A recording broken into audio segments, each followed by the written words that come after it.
How to join सैनिक school. सैनिक school में एडमिशन कैसे ले, सैनिक स्कूल में एडमिशन क्यों ले, ये सब कुछ आज इस वीडियो में आपको मैं बताने वाली हूँ।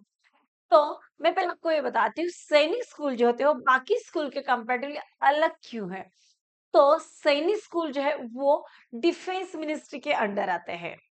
यहाँ पे एयरफोर्स, नेवी, आर्मी में जो अपना करियर बनाना चाहते हैं तो उनकी पूरी तैयारी शुरू से ही करवाई जाती है। ये स्कूल जो बस बच्चों को एकेडमिकली स्ट्रांग नहीं करते हैं, तो ये साथ ही साथ में बच्चों का पूरा डिसिप्लिन और स्पोर्ट्स पे भी ये काफी फोकस देते हैं। यहाँ पे जैसे नॉर्मल स्कूल में बच्चे सुबह स्कूल जाके इवनिंग तो घर आ जाते हैं, वैसे यहाँ पे नहीं होता। यहाँ पे बच्चों को स्कूलिंग भी उधर ही करना है और रहना उधर ही है, मतलब स्कूल प्लस हॉस्टल, ऐसा उनका पूरा सिस्टम होता है। और यहाँ पे अगर आपका बच्चा इंटेलिजेंट है, स्मार्ट है, तो गवर्नमेंट जो है, केंद्र सरकार जो है, एक अच्छा खासा मोटा अमाउंट भी आपके बच्चों को एज स्कॉलरशिप के तौर पे यहाँ पे देती है। इसलिए सैनिक स्कूल जो है वो बाकी स्कूल के कंपेरेटिवली काफी अलग है। और जो बच्चे यूपीएससी, आगे जाके यूपीएससी अगर इनका एग्जाम देना चाहते हैं तो उनका भी प्रिपरेशन ये स्कूल लेवल में ही करवाते हैं। इसलिए ये बाकी स्कूल के कंपेरेटिवली काफी अलग स्कूल है।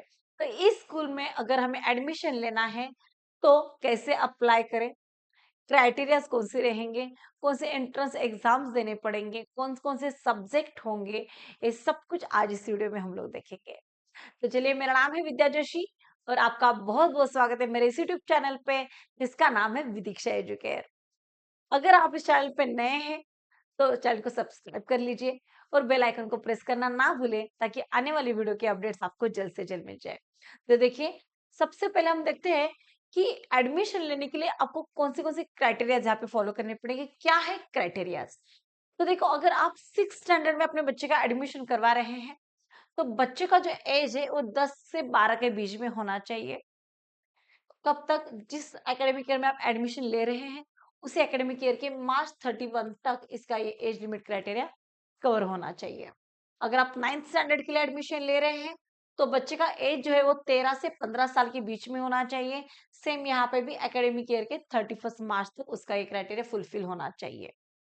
फिर क्वालिफिकेशन की क्या जरूरत है? अगर आप 6th स्टैंडर्ड में एडमिशन ले रहे हैं तो आप जिस साल एडमिशन ले रहे हैं उसी साल उसका 5th standard at the time of admission कि उसका 5th स्टैंडर्ड पास होना जरूरी होता है। सेम अगर आप 9th स्टैंडर्ड के लिए एडमिशन ले रहे हैं तो एडमिशन के टाइम पे बच्चे का 8th स्टैंडर्ड पास होना यहाँ पे कंपलसरी है, जरूरी है। और सबसे इम्पोर्टेंट नोट क्या है कि नेशनलिटी जो है वो इंडियन सिटीजन होना इंपॉर्टेंट है, मैंडेटरी है, जरूरी है। ठीक है। अब नेक्स्ट आता है एंट्रेंस एग्जाम्स कौन से रहेंगे। तो एंट्रेंस एग्जाम को बोलते हैं AISSEE। तो ये होता है उनका एंट्रेंस एग्जाम। अब एंट्रेंस एग्जाम कब होते हैं? एंट्रेंस एग्जाम होता है जनवरी में और उसके लिए आपको पहले फॉर्म फिल करना रहता है। तो एंट्रेंस एग्जाम का जो पैटर्न है वो मैं आज आपको बताती हूँ। अगर आप क्लास 6 स्टैंडर्ड के लिए एडमिशन ले रहे हैं तो मैथमेटिक्स, जनरल नॉलेज, लैंग्वेज और इंटेलिजेंस ऐसे टेस्ट यहाँ पे होगा। मैथमेटिक्स के लिए 50 क्वेश्चंस होंगे जो टोटल 150 मार्क्स के लिए आएंगे, मतलब ईच क्वेश्चन यहाँ पे 3 मार्क्स के लिए रहेगा। सेम जनरल नॉलेज में रहेंगे 25 क्वेश्चंस, ईच क्वेश्चन रहेगा 2 मार्क्स का, 2 मार्क्स के लिए, तो यहाँ पे होंगे उसके 50 मार्क्स। सेम लैंग्वेज में रहेंगे 25 क्वेश्चंस, 50 मार्क्स के लिए, मतलब ईच क्वेश्चन यहाँ पे भी आपको मिलते हैं 2 मार्क्स। सिमिलरली इंटेलिजेंस का भी रहेगा 25 क्वेश्चंस और रहेंगे 50 मार्क्स, मतलब ईच क्वेश्चन आपको मिल गया यहाँ पे 50 मार्क्स। तो टोटल पेपर में रहेंगे 125 क्वेश्चंस और पेपर जो है वो रहेगा 300 मार्क्स का रहेगा।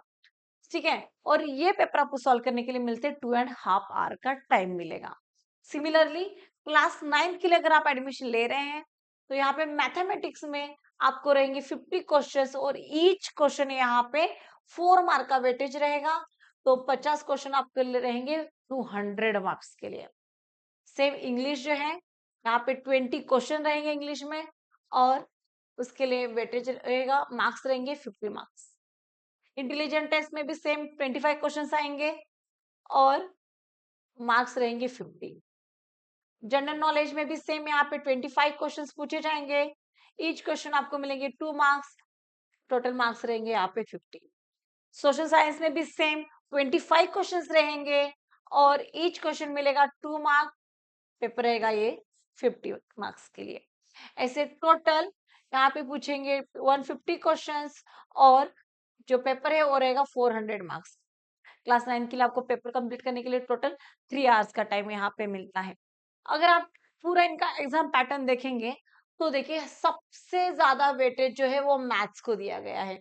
देखिए अगर आप क्लास 9th में एडमिशन ले रहे हैं या क्लास 6 में एडमिशन ले रहे हैं, हाफ मतलब जो पूरा पेपर है उसका आधा परसेंटेज 50% पेपर बस मैथमेटिक्स पे ही है। तो इसलिए आपका मैथ्स जो है वो काफी स्ट्रांग होना यहाँ पे जरूरी है। देखिए मैथ्स को आपको शुरू से ही फोकस देना है क्योंकि 50 पूरे पेपर का 50% मार्क्स, चाहे आप 9th में एडमिशन ले रहे हो या चाहे फिर आप 6th स्टैंडर्ड में एडमिशन ले रहे हो, टोटल 50% मार्क्स जो है पूरे पेपर के वो बस मैथमेटिक्स सब्जेक्ट पे ही आपको पूछे जाते हैं। और जो पेपर होता है वो आपका इंग्लिश लैंग्वेज में होता है। अगर आप क्लास 6 में है तो बस आपको जीके में आपका रीजनल लैंग्वेज या हिंदी आप में से आपको पेपर दे सकते हैं, बाकी पेपर तो आपको रहेगा यहाँ पे इंग्लिश में ही रहेगा। ठीक है, तो आपको शुरू से याद रखना है, इंटेलिजेंस पे आपको ज्यादा फोकस देना है, रेगुलरली आपको न्यूज पेपर्स पढ़ने हैं, अपने पॉलिटिकल साइंस थोड़ा देखना है, जनरल नॉलेज भी थोड़ा आपको एक्वायर करना है और सबसे मेन कि आपको मैथ्स तो परफेक्ट करना ही करना है। अगर मैथ्स पे आप अच्छे से परफेक्ट करते हो तो हाफ पेपर तो आप हाफ परसेंटेज तो आपके मैथ्स में ही यहाँ पे कवर हो जाते हैं। अब ये रहता है उनका एग्जाम पैटर्न। अब एग्जाम होने के बाद आपका होता है मेडिकल टेस्ट। अब मेडिकल टेस्ट में क्या दिया जाता है, आपका कंप्लीट फिजिकल फिटनेस देखा जाता है और आपको मेडिकल टेस्ट में अगर अच्छे मार्क्स लाने हैं तो शुरू से आपको अपने हेल्थ पे काफी ध्यान देना जरूरी होता है। मतलब रेगुलर आपको जंपिंग वगैरह जो है स्पोर्ट्स में आपको काफी एक्टिव होना भी यहाँ पे जरूरी होता है क्योंकि आपका मेडिकल प्लस ये एग्जाम्स के मार्क्स देके आपका मेरिट लिस्ट निकाला जाता है और मेरिट लिस्ट जब निकलता है तो उसके रैंक के अकॉर्डिंगली आपका अलॉटमेंट होता है, आपको सीट्स अवेलेबल होती है। ये है उनका प्रॉपर कंप्लीट प्रोसीजर।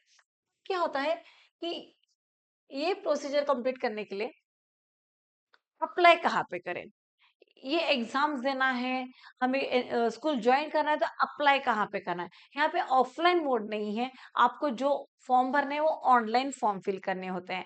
अब देखिए ऑनलाइन अगर आप फॉर्म फिल कर रहे हैं तो आपको कहाँ पे ऑनलाइन फॉर्म फिल करना है, तो इनका वेबसाइट है, मैं यहाँ पे लिख के देती हूँ, AISSEE.NTA.NIC.in। इस वेबसाइट पे आप, इनका ये ऑफिशियल वेबसाइट है, आपको इस वेबसाइट पे जाके को फॉर्म फिल करना है। अब ये फॉर्म कब ओपन होता है, कब निकलते हैं, ये फॉर्म जो है नवंबर और दिसंबर में फॉर्म ओपन होता है। तब आपको इनका प्रॉपर कंप्लीट प्रोसीजर वहाँ पे जो है वो फिल करना है, जो भी रिक्वायर्ड डॉक्यूमेंट है आपको वहाँ पे अटैच करने हैं और जो पेमेंट है वहाँ पे आपको ऑनलाइन मोड से आपको पेमेंट भी ऑनलाइन पेमेंट करना है और फिर आपका यहाँ पे फॉर्म फिल हो जाता है। अब ये फॉर्म फिल होने के बाद एग्जाम कब होती है, एग्जाम जो है वो आपके जनवरी, अराउंड जनवरी में आपके एग्जाम्स यहाँ पे कंडक्ट किए जाते हैं। फिर उसके बाद एग्जाम में अगर आप पास होते हैं तब आपका आएगा मेडिकल टेस्ट, फिर मेडिकल टेस्ट और एग्जाम दोनों का भी यहाँ पे मार्क्स कंसिडर करके यहाँ पे निकलता है मेरिट लिस्ट। इनका है ऐसा कंप्लीट प्रोसीजर।